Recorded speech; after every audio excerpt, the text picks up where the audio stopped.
Cumprimento a todos com a graça e a paz de nosso Senhor. Quem recebe, diga amém.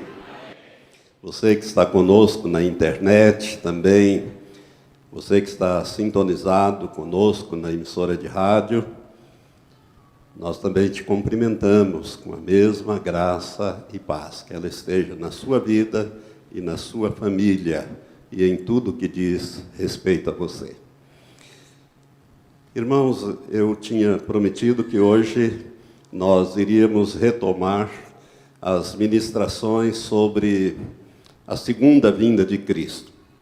A segunda vinda de Cristo é um acontecimento, assim que nós podemos dizer, um acontecimento muito grande, muito significativo na Bíblia. A Bíblia fala muito da segunda vinda de nosso Senhor.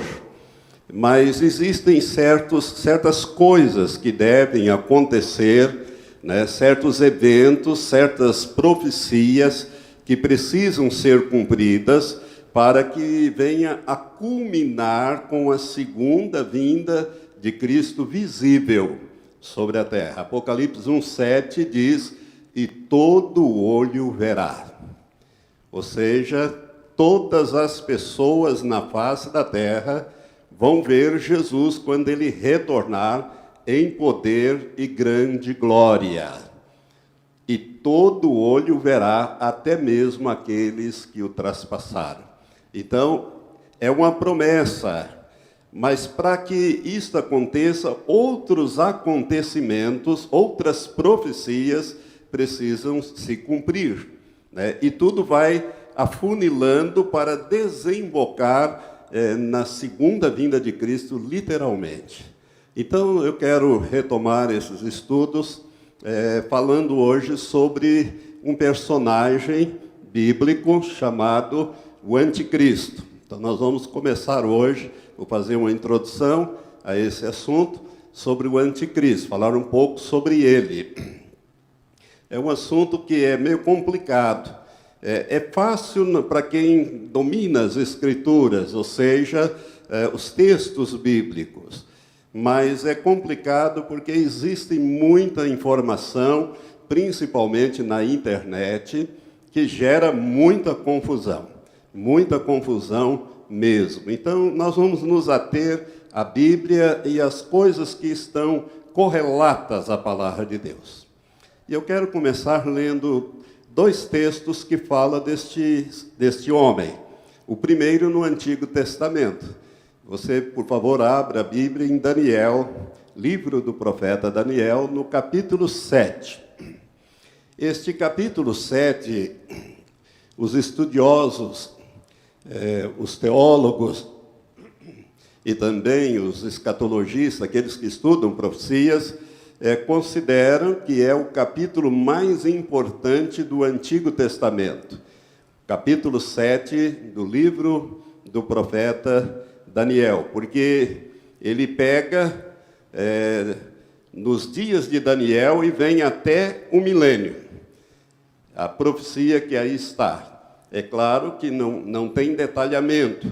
Elas são apenas tópicos. É como se você olhasse uma cadeia de montanhas. Você vai vindo os picos, né, mais altos, mas você tem uma visão desde os dias de Daniel até o milênio, até a volta de Jesus, implantando o seu reino visivelmente aqui na terra. Você sabia que Jesus vai reinar corporalmente aqui na terra? E a cidade que ele já escolheu para reinar é a cidade de Jerusalém. Por isso que Jerusalém é uma pedra de tropeço, é uma dificuldade com esta cidade. Todos querem Jerusalém, porque Jerusalém é a cidade do grande rei. Amém?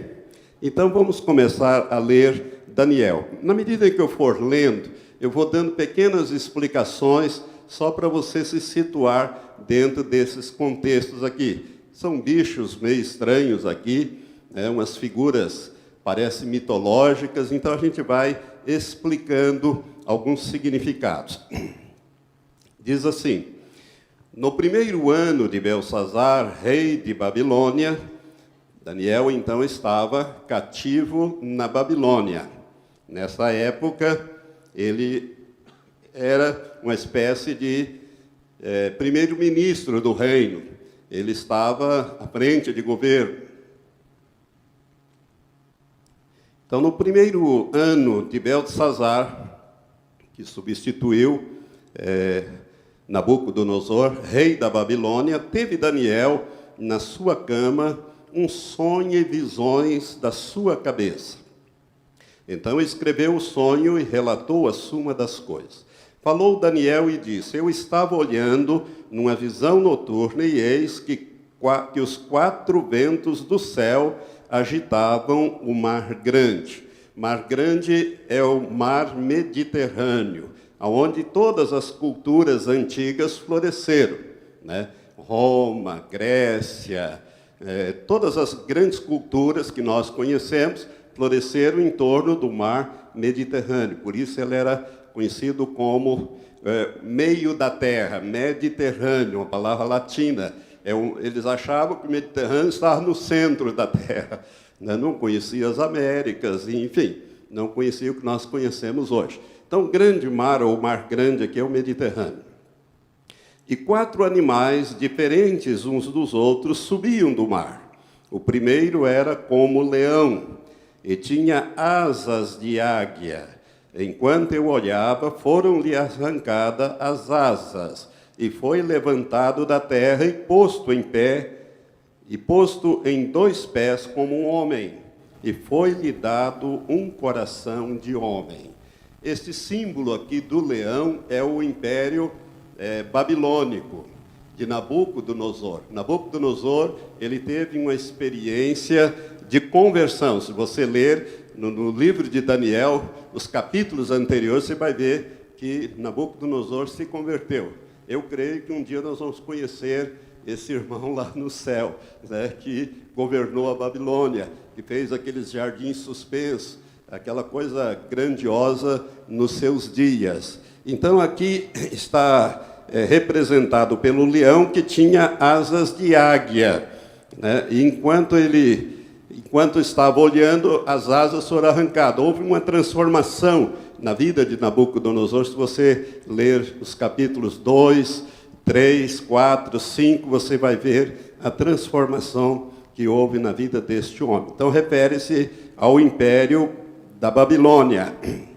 Continuei olhando, verso 5, e eis aqui um segundo animal semelhante a um urso, o qual se levantou de um lado, tendo na boca 3 costelas entre os seus dentes, e foi-lhe dito assim: levanta-te, devora muita carne.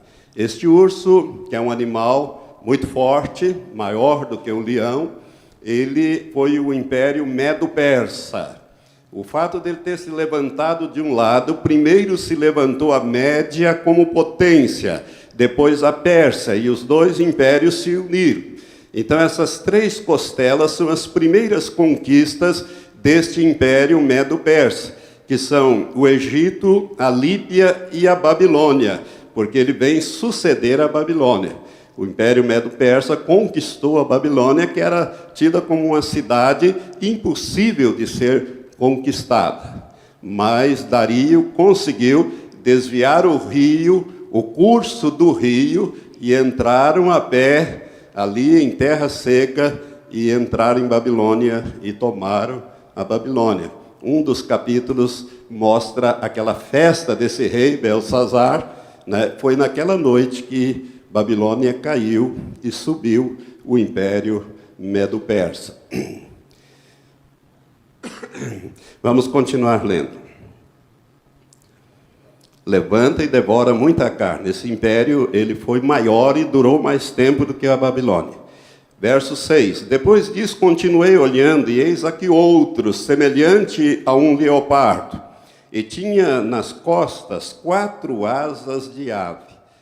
Tinha também este animal 4 cabeças, e foi-lhe dado domínio. Aqui nós estamos diante do Império Grego-Macedônio. Aqui nós estamos diante desse império e do seu primeiro e mais importante rei, que foi Alexandre, o Grande, chamado Alexandre Magno. Alexandre, se você prestar atenção, é um leopardo. O leopardo é um dos animais mais velozes que existe. E ainda com asas, ele se torna ainda mais veloz. Alexandre conquistou o mundo inteiro, que era conhecido nos seus dias, em 12 anos. E morreu aos 32 anos, sem ter mais nada para conquistar. E ele chorava e dizia, não tem mais nada para ser conquistado. E entrou numa bebedeira e acabou morrendo com 32 anos de idade. Então, ele representa esse animal aqui, que é o leopardo, e o seu reino foi dividido em 4 partes, para os seus 4 generais. Por isso, 4 cabeças. Esse animal ele tem 4 cabeças.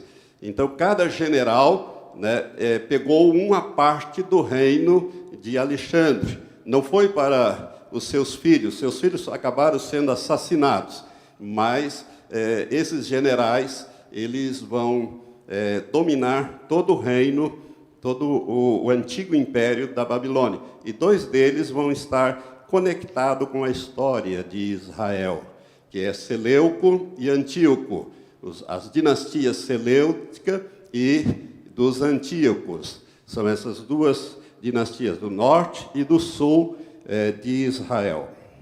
Depois disso, diz o verso 7, eu continuava olhando em visões noturnas, e eis aqui o 4º animal, terrível e espantoso e muito forte, o qual tinha grandes dentes de ferro, ele devorava e fazia em pedaços, e pisava aos pés o que sobejava. Era diferente de todos os animais que apareceram antes dele, e tinha 10 chifres. É interessante que este animal não tem nenhuma comparação na fauna. Ele não parece nem com leão, nem com urso, nem com leopardo. Não é descrito. Esse aqui é o Império Romano. Esse aqui é o Império Romano. O Império Romano foi um império completamente diferente dos que o antecederam. Inclusive o de Alexandre, que foi um império que conquistou o mundo inteiro. E então, o Império Romano, ele tinha uma política diferente, leis diferentes, tributos, enfim, ele era um império completamente diferente. E a Bíblia diz aqui que ele tinha grandes dentes de ferro, ele era muito forte, e devorava e fazia em pedaços, e pisava aos pés o que sobejava. Era diferente de todos os animais que apareceram antes dele, e tinha 10 chifres. Observe esses 10 chifres que são mencionados aqui, que mais tarde nós vamos falar desses 10 chifres. Agora, continuando, verso 8. Eu considerava os chifres, e eis que entre eles subiu outro chifre, pequeno, diante do qual 3 dos primeiros chifres foram arrancados. E eis que neste chifre havia olhos como os de homem, e uma boca que falava grandes coisas. Esse pequeno chifre é a primeira menção na Bíblia do anticristo. Esse aqui é o anticristo.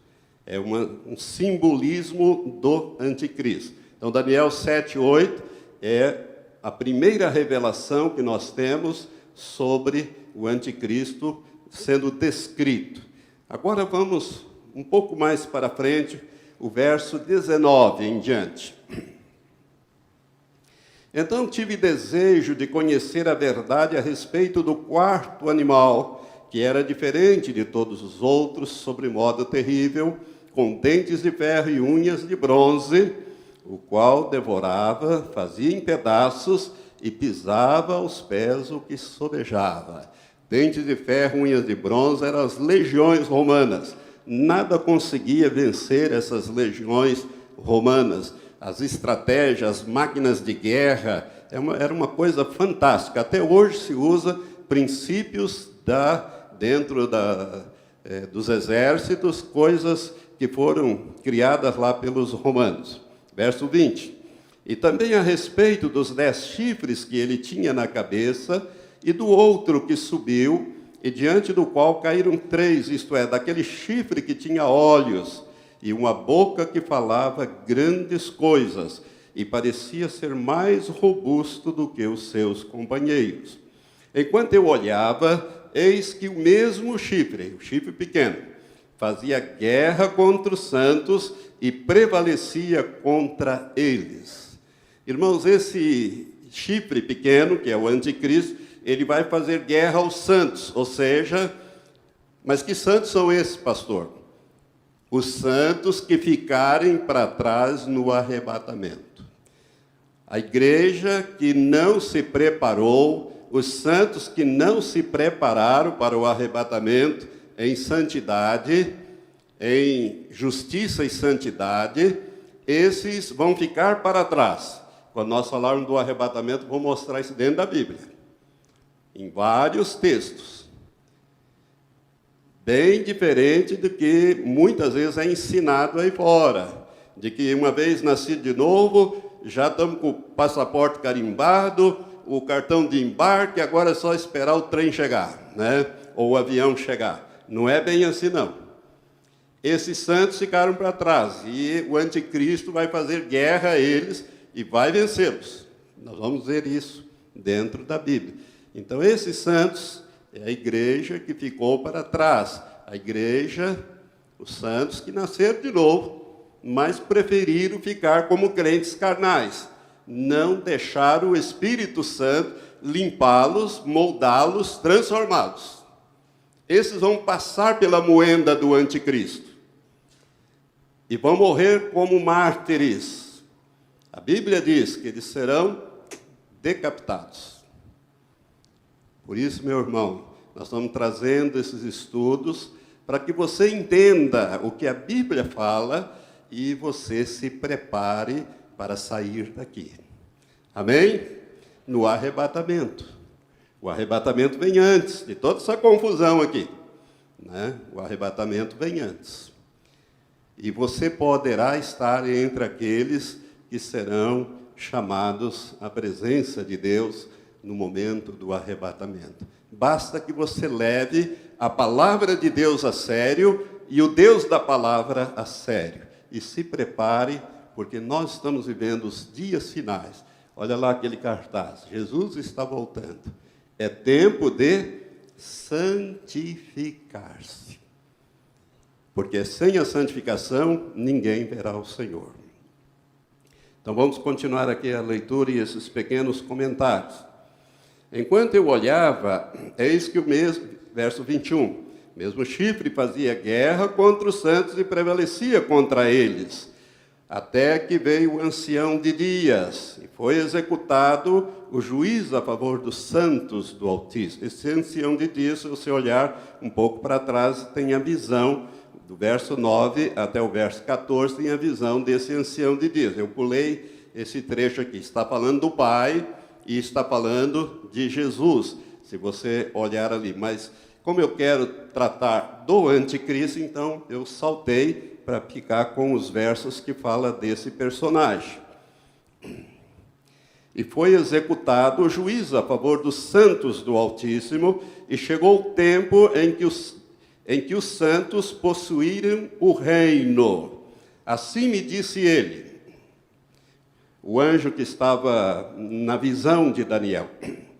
O quarto animal será um quarto reino na terra, o qual será diferente de todos os reinos e devorará toda a terra. Isso é, conquistará toda a terra e a pisará aos pés e a fará em pedaços. Isto é, dividirá em países, pedaços aqui, países. Esses impérios aglutinavam e os romanos, eles dividiram. E os fará em pedaços. Verso 24. Quanto aos 10 chifres daquele mesmo reino, preste atenção nisso, ou seja, do Império Romano, daquele mesmo reino se levantarão 10 reis, ou 10 reinos. Reis e reinos, aqui nesse texto equivale, são são palavras equivalentes. Tanto pode ser traduzido como reis, como pode ser traduzido como reinos, né? Então, diz aqui, quanto aos 10 chifres, daquele mesmo reino se levantarão 10 reis, e depois deles se levantará outro, o qual será diferente dos primeiros, e abaterá 3 reis ou 3 reinos. Proferirá palavras contra o Altíssimo, e consumirá os santos do Altíssimo, cuidará de mudar os tempos e a lei. Ele vai mudar, o anticristo vai mudar, inclusive o calendário, que hoje é antes de Cristo, depois de Cristo. No governo do anticristo vai ser diferente. O homem tentou uma vez fazer isso, na Revolução Francesa, mas não conseguiu. E hoje a história continua sendo dividida, antes de Cristo e depois de Cristo. Mas ele vai mudar os tempos, o calendário, e vai mudar as leis também. As leis, essas leis aí, esse negócio de democracia, direitos humanos, esses negócios todos, não vai ter no tempo do anticristo.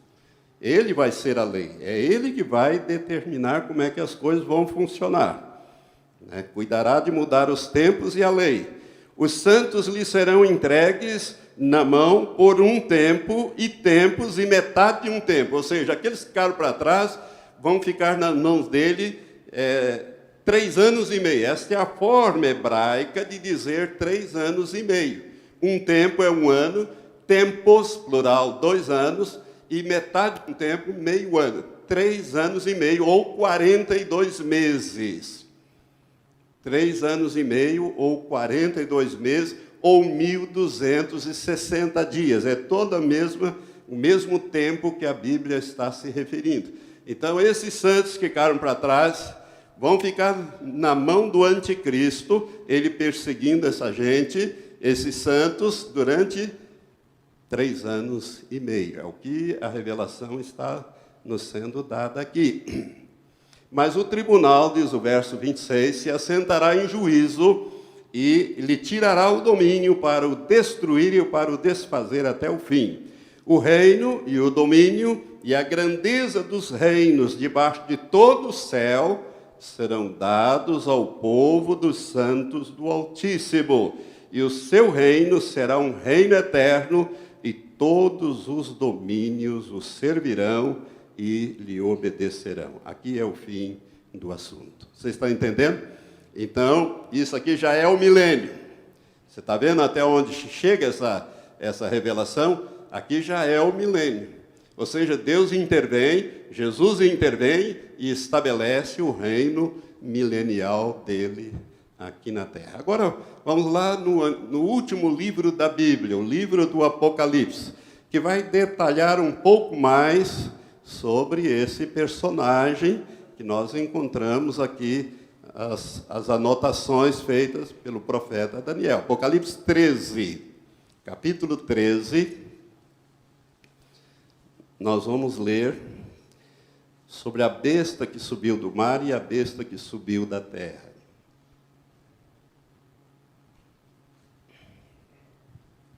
Então vi subir do mar uma besta que tinha 10 chifres, olha o chifre aqui, ó.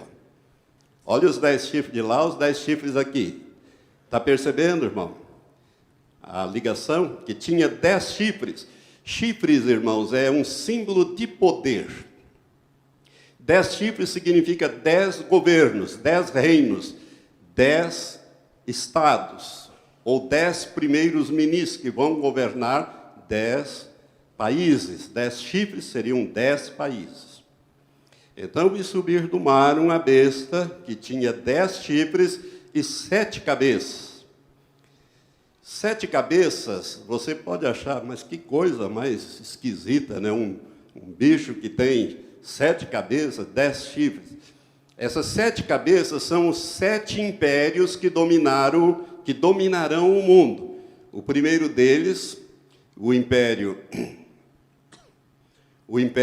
um dos mais antigos, o Império Egípcio, o Império Assírio, não é Síria, é Assíria, tudo junto. O Império Assírio, o Império Babilônico, que é onde começa essa revelação, terceiro, o quarto, Medo-Persa, o quinto, Império Grego, o sexto, Império Romano, e o sétimo é o Império do Anticristo, que ainda não veio, mas vai chegar.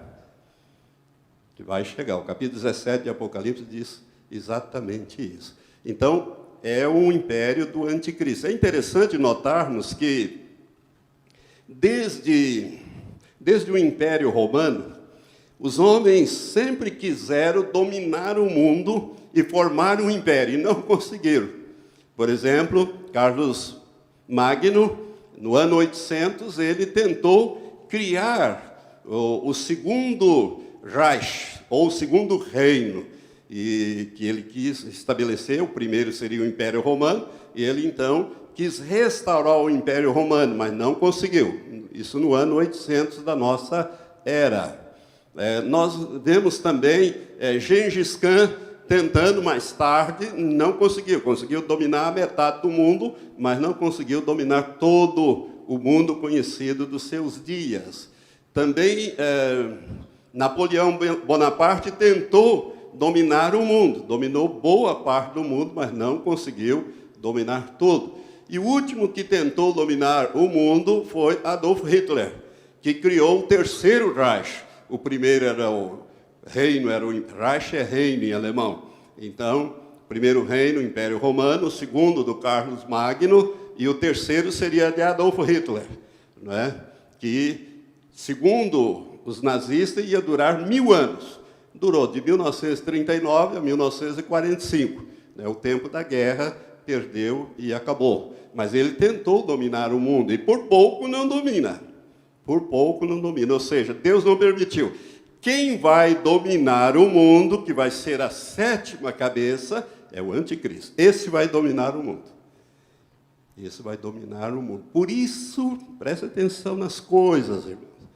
Olha bem as notícias de jornal. É por isso que o mundo está se aglutinando em blocos. O Mercosul, né? A União Europeia, quantos países estão lá? 27 países reunidos num bloco só, né? Na União Europeia.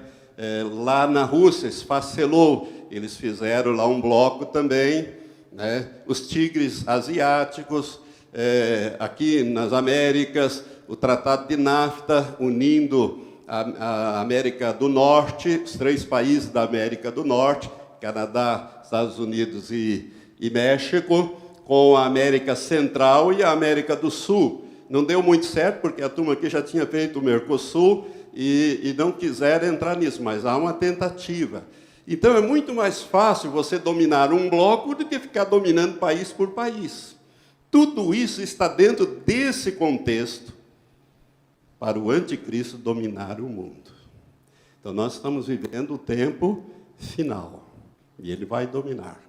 Porque ele vai controlar a água, os alimentos e a energia.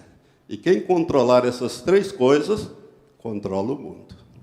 Não tenha dúvida disso.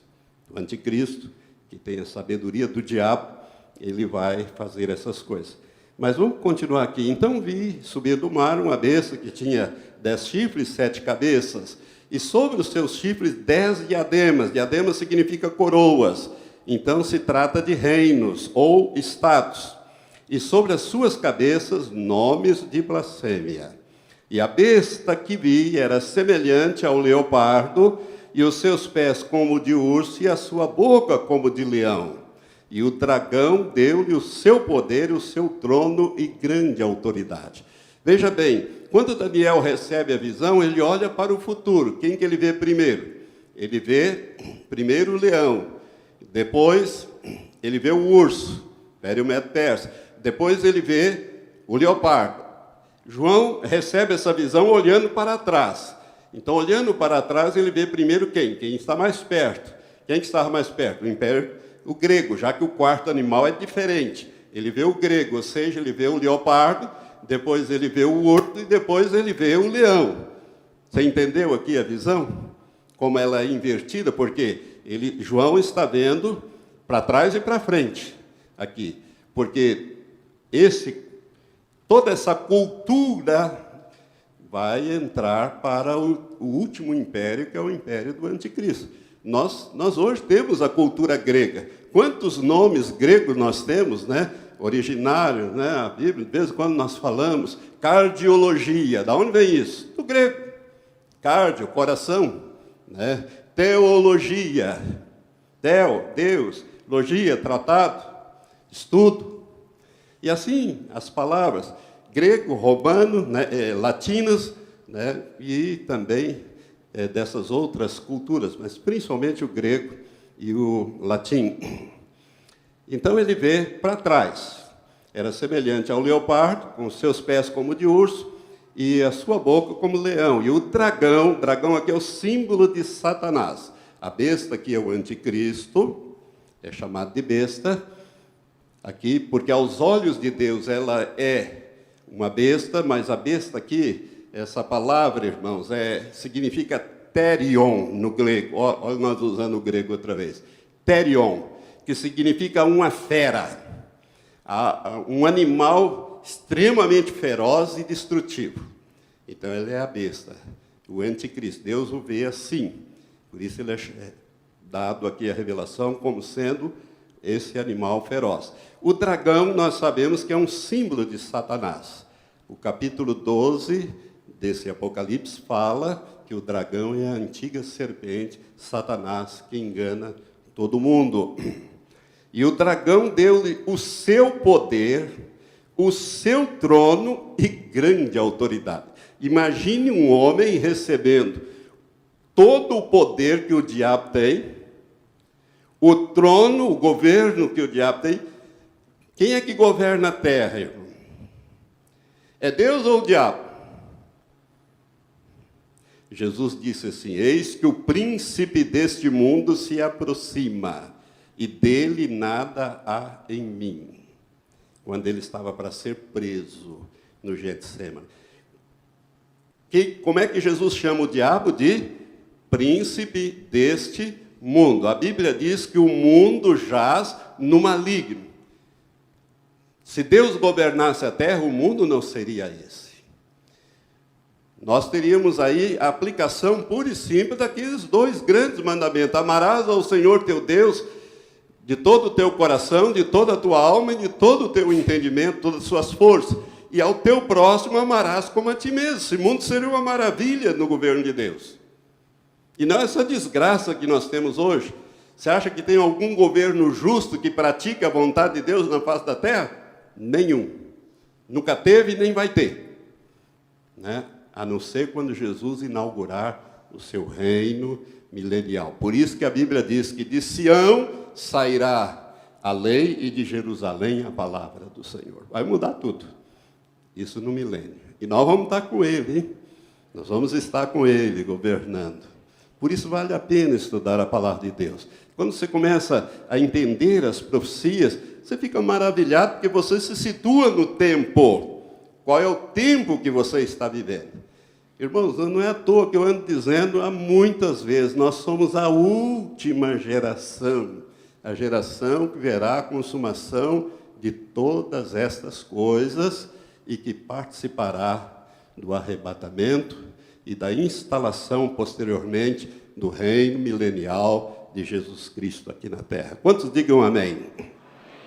Louvado seja Deus. E o dragão deu-lhe o seu poder, o seu trono e grande autoridade. Também vi uma de suas cabeças, como se fora ferida de morte, mas a sua ferida mortal foi curada. Meu entendimento aqui é que essa cabeça aqui é o Império Romano, que foi ferido de morte, mas não morreu. Por quê? Sobreviveu através das leis, das práticas, dos costumes, né? A legislação, por exemplo, nosso Código Civil é todo baseado no direito romano, corpus juris civilis, ou seja, o corpo civil de leis, né? E assim é. E foi ferida de morte, mas a sua ferida mortal foi curada. Toda a terra se maravilhou seguindo a besta. Olha só o que essa escritura revela. As pessoas vão se maravilhar com o anticristo, porque ele trará a solução. essa encrenca de judeu e árabe, palestino, ele vai resolver isso aí. Não é Obama, nem Bush, nem essa gente que quer resolver esse negócio. Esse tratado aí não sai nunca, mas o anticristo vai resolver esse problema. Ele tem a sabedoria de Satanás e as estratégias para resolver isso aí. Por isso, toda a terra se maravilhará seguindo a besta. E cuidado, porque a igreja ainda vai estar aqui quando esse homem aparecer. Por isso, nós estamos estudando para você conhecer, e eu vou te dar uma chave desde já. Olha aqui para mim, vou te dar uma chave. O homem que estiver à frente de uma confederação de nações, no meu entendimento, na Europa, tem alguns que entendem diferente, mas eu depois vou abordar isso. Na Europa, e fizeram um tratado de proteção e paz com Israel para durar 7 anos, saiba que este homem é o anticristo. É o anticristo. Não tenha a menor dúvida. A igreja vai estar aqui, depois nós vamos ver isso também, né, e vai identificar esse personagem. Uma vez o Senhor me disse, me mostrou o anticristo num sonho, e me disse, esse é o anticristo, não tenha medo dele, ele não pode te tocar. Aleluia! Para você também, irmão. Isso que o Senhor falou comigo é a mesma coisa para você. Eu não sou melhor que você, não. Deus não faz acepção de pessoas, né? Para ele são todos filhos. Esse é o anticristo, o Senhor me disse. O Espírito Santo me disse isso. Não tenha medo dele. Ele não pode te tocar. Mas vamos prosseguir. Depois eu conto essa história para você, esse sonho.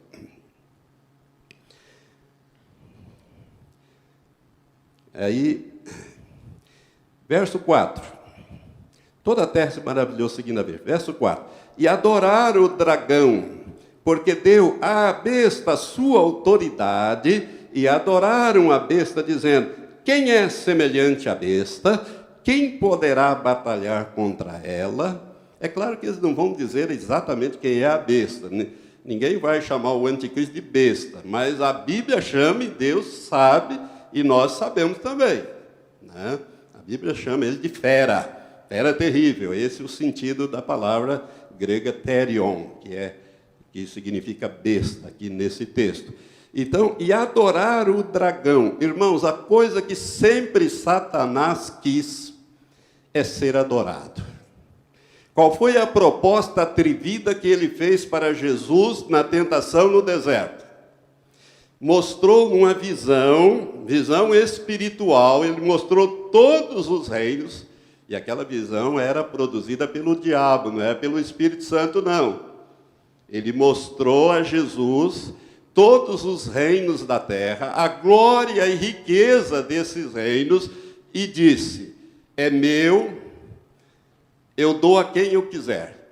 Se tu, prostrado, me adorares, tudo isso te darei, porque é meu, e eu dou a quem eu quiser. O que o diabo estava propondo a Jesus?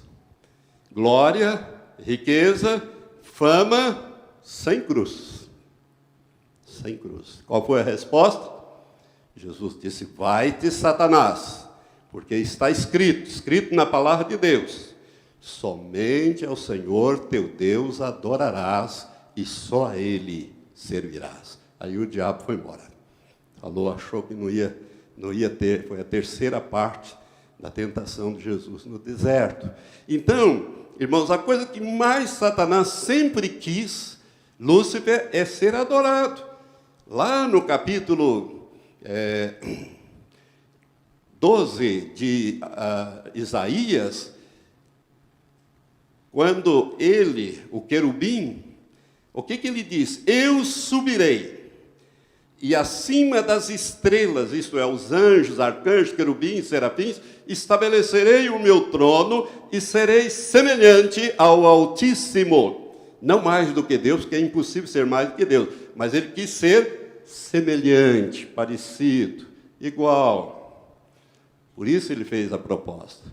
Por isso que se você quer riqueza, fama, glória aqui na terra, faça um trato com o diabo que ele te dá tudo isso. Essas grandes estrelas de rock que nós temos aí e tudo mais, fizeram esse tratado, ou esse trato, esse pacto. E o diabo deu essas coisas. Elvis Presley foi um deles.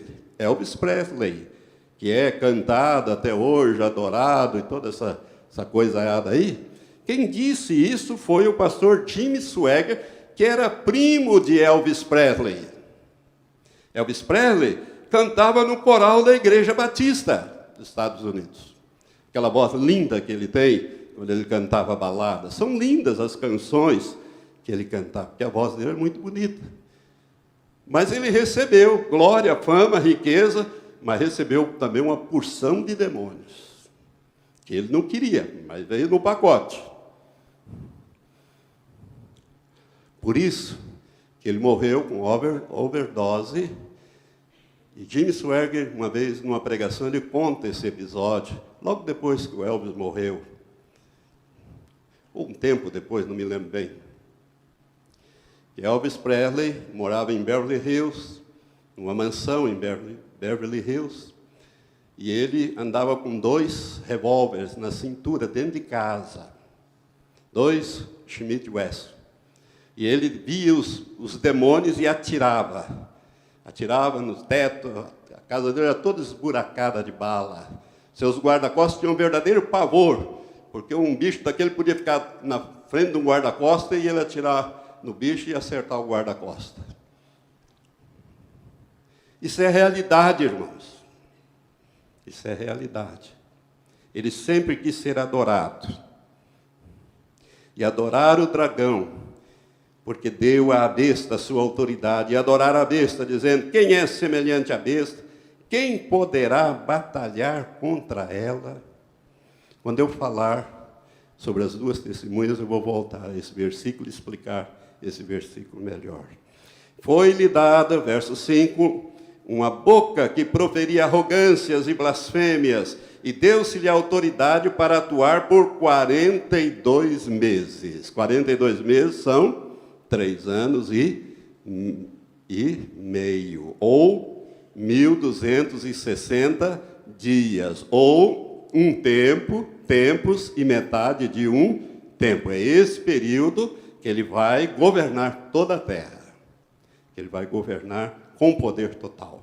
E abriu a boca em blasfêmias contra Deus, para blasfemar do seu nome e do seu tabernáculo e dos que habitam no céu. A igreja já está lá. Também lhe foi permitido fazer guerra aos santos, aos santos aqui, e vencê-los. Está vendo? Lá em Daniel 7, Apocalipse 13, o mesmo texto. Agora ele esclarece que esses santos foi permitido. Por quê? Porque ficaram para trás. Não se prepararam, não levaram a sério a santificação. Continuaram fazendo as coisas que o Espírito Santo tem falado. Meu irmão, se você tem o Espírito Santo habitando em você, e se você nasceu de novo, você tem, o Espírito Santo fala com você. Pois ele fala comigo, ele fala com você também. E certas coisas, o Senhor quer que você abandone. Mude. Deixa o Senhor te limpar. A Bíblia diz, aquele que mentia, não minta mais. Aquele que roubava, furtava, não furte mais. Mude. Deixe o Espírito de Deus ir fazendo essa mudança. Porque, senão, você vai cair nesse verso 7. Também lhe foi permitido, a besta, fazer guerra aos santos e vencê-los. E deu-se-lhe autoridade sobre toda a tribo, povo, língua e nação. E adorá-lo-ão todos os que habitam sobre a terra, esses cujos nomes não estão escritos no livro da vida do Cordeiro, que foi morto desde a fundação do mundo. Se alguém tem ouvidos, ouça. Se alguém leva em cativeiro irá. Se alguém matar a espada, é necessário que a espada seja morto. Aqui está a perseverança e a fé dos santos. Até aqui você está me acompanhando bem? Eu estou fazendo uma exegese, uma pregação. Irmãos, eu ministrei essa palavra em 1997, há 17 anos atrás. E eu não fiz essa exegese que eu estou fazendo com os irmãos aqui. Eu fiz muito mais rápido, rapidinho. Né? Dessa vez eu quero passar mais algumas coisas e atualizar esse estudo que está na internet, inclusive à disposição, que é o anticristo. Vamos continuar então, porque agora vem uma outra revelação. E vi subir da terra outra besta. A primeira subiu do mar. Mar, irmãos, significa povos, nações e línguas agitadas, socialmente agitadas. Quer ver? Vamos um pouquinho para frente para você ver como isso é verdade. Capítulo 17, vira a página aí para você ver. Aqui nós vemos, no capítulo 17, nós vemos aqui bem, mostrar-te a condenação da grande prostituta que está assentada sobre muitas águas. Mar é um lugar que tem muitas águas. Agora, vamos ver o significado de águas ou mar aí.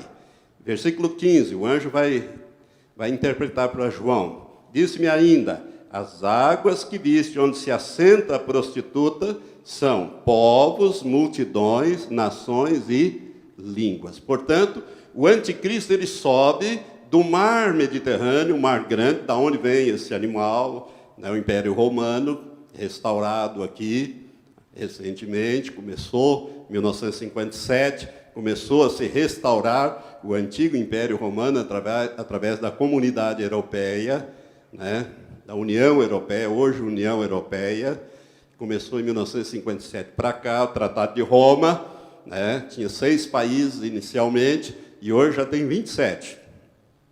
Mas vem dessa situação, mar, que são povos, nações e línguas em convulsão, ou seja, atormentado. Como é que andam as coisas hoje? Como é que andam as coisas hoje na Europa, na África, nos Estados Unidos, na América? Como é que anda hoje as nações? Está tudo calmo, tranquilo, sossegado? Não, está tudo numa verdadeira convulsão. É dessa situação caótica, ainda vai piorar, porque ele tem que sair aí, né? Tudo isso aí está dentro do propósito de Deus, para vir esse personagem. Ele vem, então, dessa situação. Mas tem um outro aqui, o verso 11, que nós estávamos lendo. E vi subir da terra outra besta. Terra, então, é uma situação já firme. Mar é uma situação tumultuada, água, né? Conforme diz, nações, povos, língua, população da terra. Aqui já João vê na sequência, vi subir da terra outra besta, e tinha 2 chifres semelhantes a um cordeiro, e falava como dragão. É interessante que essa besta, ela tem 2 chifres, poder temporal, poder civil e poder religioso, espiritual. 2 chifres, poder temporal e poder religioso. Por isso que muitos pensam que o falso profeta é o Papa, ou o papado. Por quê? Porque ele é chefe de Estado, ele tem poder temporal, o Vaticano é um Estado, e tem poder religioso. Mas eu quero dizer para você que não é não. Mas depois a gente vai ver isso para frente. 2 chifres, semelhantes ao de um cordeiro. Essa besta aqui parece um cordeiro, mas falava como dragão, Satanás.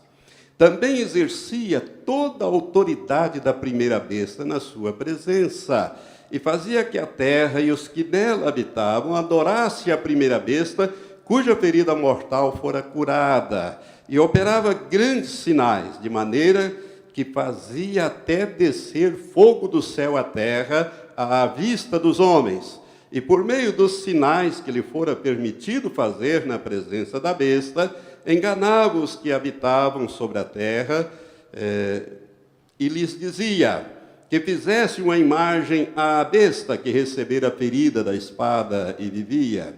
Foi-lhe concedido também dar fôlego à imagem da besta, para que a imagem da besta falasse, e fizesse que fossem mortos todos os que não adorassem a imagem da besta. E fez que a todos, pequenos e grandes, pequenos aqui são crianças, adolescentes, pequenos e grandes, ricos e pobres, livres e escravos, lhe fosse posto um sinal na mão direita ou na fronte, na testa, para que ninguém pudesse comprar ou vender, senão aquele que tivesse o sinal, ou o nome da besta, ou o número do seu nome. Aqui há sabedoria. Aquele que tem entendimento, calcule o número da besta, porque é o número de um homem, e o seu número é 666. Aqui termina a revelação sobre o anticristo. Essa segunda besta aqui é o falso profeta. É o falso profeta. Irmãos, nós estamos aqui diante de uma trindade maligna, uma imitação da trindade divina. O dragão é o antideus. O anticristo, ou a besta que subiu do mar, é o anticristo. E a besta que subiu da terra é o anti-Espírito Santo. Observe que essa segunda besta é que opera grandes sinais e maravilhas, prodígios, descendo fogo do céu, fazendo coisas extraordinárias. É assim no ministério de Jesus? É. Quem é que operava o poder de Deus nos dias de Jesus? O Espírito Santo. O Espírito Santo que estava sobre ele. Quem é que opera o poder de Deus hoje através da vida da igreja? O Espírito Santo.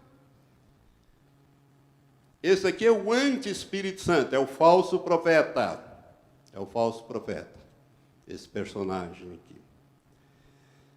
Bom, feita essa pequena exegese, acabou o tempo. Eu não cheguei nem na introdução, eu queria introduzir mais coisas aqui, mas já acabou o tempo. Você conseguiu me acompanhar, meu irmão, desse texto? Porque a gente lê o texto, você não consegue, mas uma vez que ele vai debulhado, a coisa fica mais clara para nós. Agora que eu vou entrar sobre esse personagem.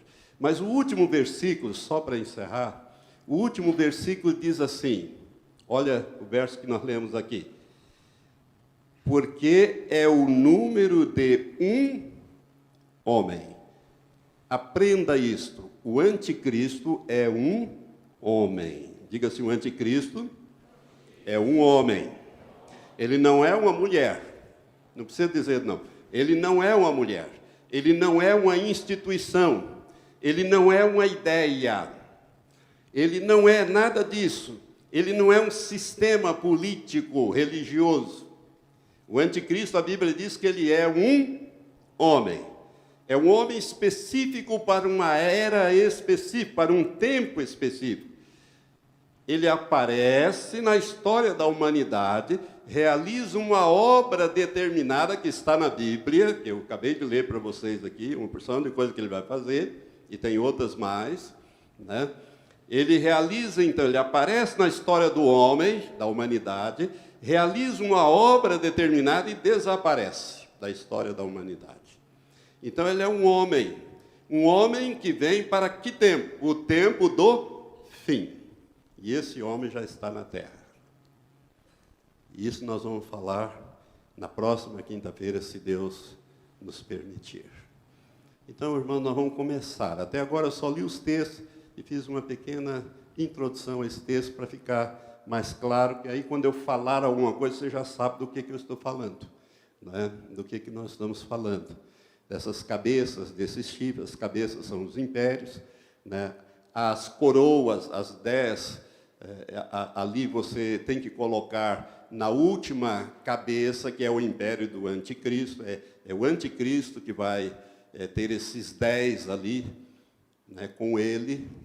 Desses 10, 3 ele próprio elimina, né, ficam 7, ele passa a ser o 8º, capítulo 17, ele passa a ser o 8º rei, o 8º reino. Então tem uma série de coisas aqui que a gente tem que entender. O simbolismo. O livro do Apocalipse é um livro muito simbólico, extremamente simbólico. Você viu os símbolos aqui? Dragão é Satanás. Primeira besta, a besta da terra, é o anticristo. Segunda besta que sai da terra, o que sai do mar é o anticristo, o que sai da terra é o falso profeta, que também é anticristo. Depois nós vamos ver isso. ele tem também porque se opõe a Cristo. Mas isso nós vamos falar, com a graça de Deus, na próxima quinta-feira. Vamos ficar em pé, vamos orar. Eu quero que você, meu amado, que não tem certeza da sua salvação, comece a pensar e dizer: Senhor, eu preciso ter essa certeza. Eu preciso ter certeza da minha salvação. Porque se você não tiver esta aliança com Jesus Cristo, você fica para trás. Não importa que você tenha sido batizado em qualquer igreja. Batismo não é salvação. É uma experiência de conversão. É ser tocado pelo Espírito Santo, convencido do pecado, da justiça e do juízo. Se o Senhor me permitir, na próxima quinta-feira, eu vou fazer um parentezinho para falar alguma coisa sobre a necessidade que você tem de fazer uma aliança com Deus, através de Jesus Cristo. Se você ainda não fez, se você tem de aperfeiçoar esta aliança, porque breve, muito breve, esse homem vai se manifestar na face da terra. E aí o tempo, vamos dizer assim, o relógio, aí vai contar. Nós vamos saber, aí dá para contar. Não dá para marcar dia e hora, mas dá para você saber mais ou menos o que vem por aí. E aonde esse negócio vai chegar. Para mim, ele vai chegar naquele momento glorioso, quando Jesus vai dizer: Valdenir, chegou a hora, suba. E aí eu vou encontrar você também, todos nós vamos encontrar nosso Senhor nos ares, e assim estaremos para sempre com o Senhor. Amém? Senhor, graças te damos pelas Escrituras, Senhor, pelas profecias, as Escrituras proféticas, pela Tua palavra, porque ela verdadeiramente é lâmpada para os nossos pés, é luz para o nosso caminho. Ó Deus, quem conhece a Tua palavra, quem anda com Jesus, não anda em trevas. Graças te damos, Senhor, pelas Escrituras que podem ser entendidas nesse tempo do fim. Ó Pai, muito obrigado pelo privilégio também de vivermos esse tempo da consumação de todas as coisas. Pai, mas também a responsabilidade que temos, ó Deus, de viver uma vida santa, separada, consagrada ao Senhor, e ao mesmo tempo, Senhor, testificar dessas verdades eternas para aqueles que ainda não têm essa experiência. Leva-nos, ó Pai, a orar mais pelos nossos familiares, pelos nossos amigos, pelos nossos parentes, ó Pai, para que eles não fiquem para trás no arrebatamento. Senhor, prepara-nos em santidade, em mudança, para que esta igreja, Senhor, suba naquele momento glorioso, quando Jesus vier buscar os seus. Maranata é a nossa oração. Vem logo, Senhor Jesus. Vem logo, te pedimos e oramos, em nome de Jesus, o amado. Amém.